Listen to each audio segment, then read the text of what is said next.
Jigarning yog' bosishi. Ko'pchilikda hozir 80% aholida bunaqa diagnoz qo'yilib borilyapti-da, hamma hech narsa qilmaydi. Qo'shnimda ham jigar yog' bosishi bor, xolamda ham jigar yog' bosishi bor deb turib be'tibor holatga aylanib boryapti. Lekin azizlar, jigarning yog' bosishi sizga yoki 1 yilda, yoki 5 yilda, yoki 10 yilda o'z ta'sirini ko'rsatmaydi. Albatta 15 yilda, ba'zi birovlarda esa ertaroq o'z ta'sirini bildiradi. Bu qanday deyishingiz mumkin?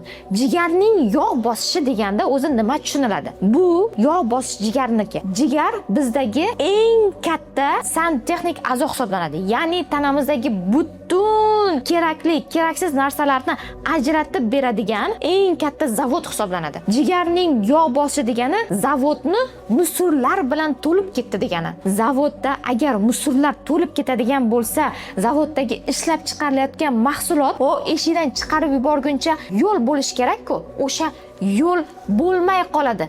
Jigarning yog' bosishida ham xuddi shunaqa. Jigarning har bitta ishlovchi hujayralarida yog'lar to'planib qolishi natijasida ularning ishi 2-3 barobargacha oshib ketadi-da, natijada qonda ko'rsatmaydi hech qanaqa o'zgarishlarni. Jigar fermentlari ALT, AST, GGT, shelshey fosfatasi normada turaveradi. Lekin insonning o'zida charchoqlar, holsizlik, terlash, terlaganda ham hidli terlar chiqishi, uyqusizlik, saliga asabiylashish holatlari va ko'pchilikda kuzatiladigan og'iz qurish belgilari namoyon bo'ladi. Lekin mana shuncha shikoyati bilan bemorni tekshirganda hech qanday na analizda, na boshqa tekshiruvlarda muammolar chiqmaydi. Uzi qilinganda jigarni yog' bosibdi ekan desa, bo'ldi.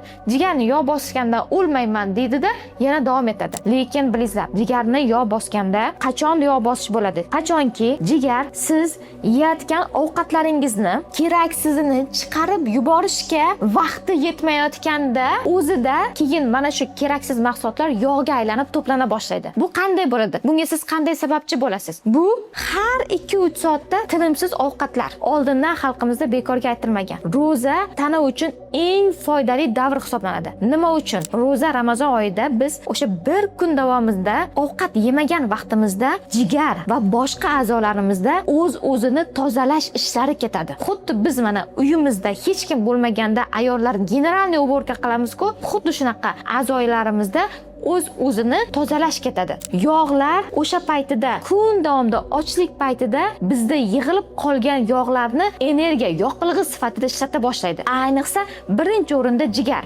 Agar biz tinimsiz ovqat yeyveradigan bo'lsak, orqasidan yana gazli suv ichib, ovqatning hajmini ko'paytiraversak, u qayerga boradi? Yegan ovqatingiz birdan tanadan chiqib ketmaydi. Albatta u ichaklarda turgan vaqtida qonga so'rilib, hammasi jigar orqali o'tadi. Jigar bularni tozalashga ulgura olmaydi. Chiqarib yuborishga ulgura olmaganda o'zida yog' qilib saqlay boshlaydi. Bu yog'lanish, yog' ko'p joyda kislorod yaxshi yetishmovchiligi bo'ladi. Kislorodning golodaniya bo'ladi. Jigarni yog' bosishdan xalos bo'lish uchun sizga xalqaro kardiolog sifatida tavsiyalarim. Birinchi navbatda ovqatlanish rejimiga e'tibor bering. 2 mahal ertalab va obedda ovqatlaning, kechqurun esa faqatgina yashil, ko'k, sveji mahsulotlardan tayyorlangan salat yoki bo'lmasam qatiq ichib yoting. Undan keyin har mahal ovqatdan oldin suv ichib turing.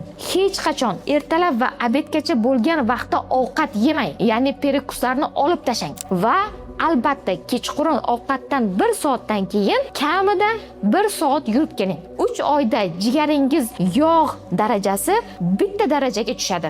Agar sizda mana shunday rezultat bo'ladigan bo'lsa, albatta kommentariyaga yozing.